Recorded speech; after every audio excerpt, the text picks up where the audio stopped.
Cédric, le journal des sports, est-ce qu'il ne serait pas temps de parler un petit peu de cet exploit, ce qui s'est passé hier soir au Stade de France avec les Bleus ?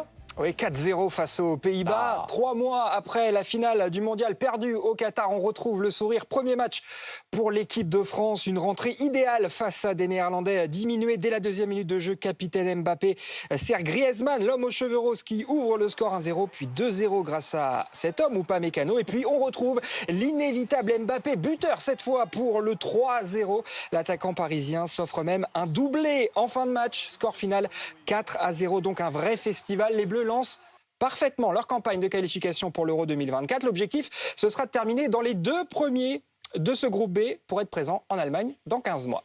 Avec un sacré duo entre Mbappé et Griezmann. Oui, c'est sûr. On peut compter en tout cas sur capitaine Mbappé. 2 buts pour célébrer son nouveau statut. Et ce beau geste, ce symbole, une passe décisive à Griezmann, prétendant déçu au brassard. Aucune trace de tension entre les 2 hommes hier soir. Mbappé, un leader fédérateur. Il a guidé ses partenaires qui ne sont pas du tout surpris.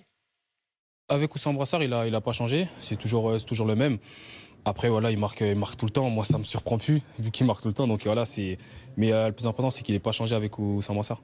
Voilà, finalement, Kylian Mbappé, toujours aussi efficace. Il a marqué ses 37e et 38e buts internationaux à 24 ans. Le Bondinois devient, regardez, le 5e meilleur buteur de l'histoire tricolore. Il efface ainsi des tablettes un certain Karim Benzema, le Ballon d'Or 2022. D'ailleurs, grand absent hier soir au Stade de France. Avant le match face aux Pays-Bas, 4 jeunes retraités internationaux ont été célébrés pour leur carrière en bleu. Loris, Varane, Mandanda et Matuidi. Benzema, lui, avait décliné l'invitation. Et ça fait du bien quand même ces images après ce qu'on a vécu face à l'Argentine, C'est Cédric. sûr, un peu de sourire. Bon, un peu de tennis aussi parce qu'on va partir aux États-Unis. Là, les nouvelles en revanche ne sont pas très bonnes pour Caroline Garcia. Voilà, donc là on range un peu le sourire. C'est vrai pour la numéro 1 française éliminée dès le 2e tour au tournoi de Miami. Une défaite sans appel, 6-2, 6-3 face à la Roumaine Kirstea. 74e mondiale seulement. Caroline Garcia est la numéro 4, mais ça n'a pas suffi.